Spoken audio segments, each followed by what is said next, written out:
Gyventojams bus skelbiama priešgaisrinės apsaugos ir gelbėjimo departamento informacija ir rekomendacijos.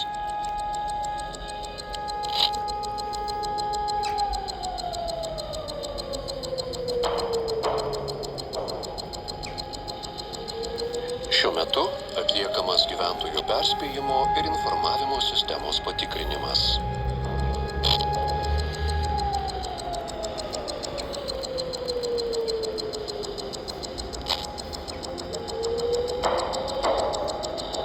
Netrukus per Lietuvos radijo programas gyventojams bus skelbiama priešgaisrinės apsaugos ir gelbėjimo departamento informacija ir rekomendacijos.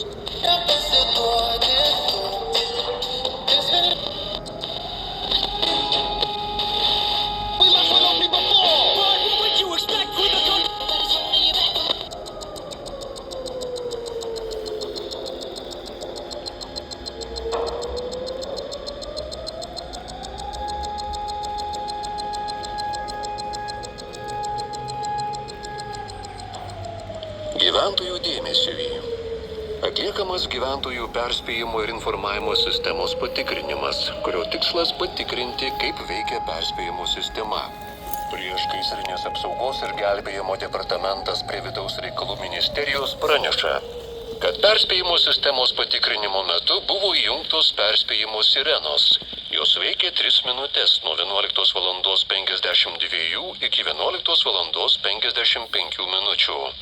Tuo pačiu metu į mobiliuosius telefonus siunčiami perspėjimo pranešimai, kurie bus siunčiami iki 12 valandos. Vykdant perspėjimo sirenomis sistemos plėtrą, vis daugiau gyventojų išgirsta naujai įrengtas perspėjimo sirenas. Išgirdę sirenų garsą, įsijunkite Lietuvos nacionalinį radiją ir televiziją. Išklausykite visą informaciją apie gresiančius pavojus ir patarimus, ką daryti, kad galėtumėte apsaugoti save, kitus ir turtą. Atkreipiame dėmesį, kad patarimai, kaip išvengti nelaimių, priklauso nuo grėsmės pobūdžio. Svarbiausia, išklausius rekomendacijas, vykdyti pareigūnų nurodymus, pasirūpinti savo ir artimųjų saugumu. Rekomenduotina iš anksto mobiliajame telefone aktyvuoti korinio transliavimo funkciją, kad gautumėte trumposius perspėjimo pranešimus. Šiais pranešimais gyventojai perspėjami, kai būtina skubiai perduoti svarbią informaciją apie jų sveikatai, gyvybei, turtui ar aplinkai gresiantį pavojų. Pasitikrinkite, ar ši funkcija jūsų telefone veikia. Ši paslauga yra nemokama. Kaip pasirengti nelaimėms? Įvykus nelaimiai, kiekvienas turi mokėti pasirūpinti savimi ir artimaisiais bent 72 valandas. Iš anksto pasiruoškite maisto ir geriamojo vandens atsargų. Namuose taip pat turėkite būtiniausių vaistų. Nepamirškite žvakių, degtukų, žibintuvėlio, radijo, baterijų. Nelaimių atvejais apie apsaugos priemonės gyventojams bus pranešta per radiją, televiziją, trumpaisiais pranešimais arba tiesiogiai. Svarbu iš anksto pasirengti galimiems pavojams ir pasirūpinti apsaugos priemonėmis.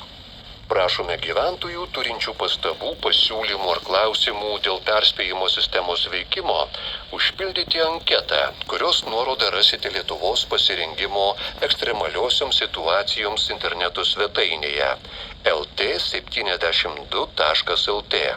Šioje svetainėje rasite daugiau informacijos, kaip pasiruošti ekstremaliosioms situacijoms, kaip aktyvinti perspėjimo funkciją telefonuose, kad gautumėte perspėjimo pranešimus, taip pat sirenų girdimumo žemėlapį.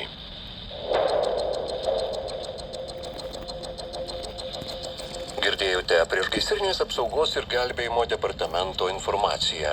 Šiuo metu gyventojams į mobiliuosius telefonus siunčiami perspėjimo pranešimai. Informaciją galite rasti ir LRT radiotekoje.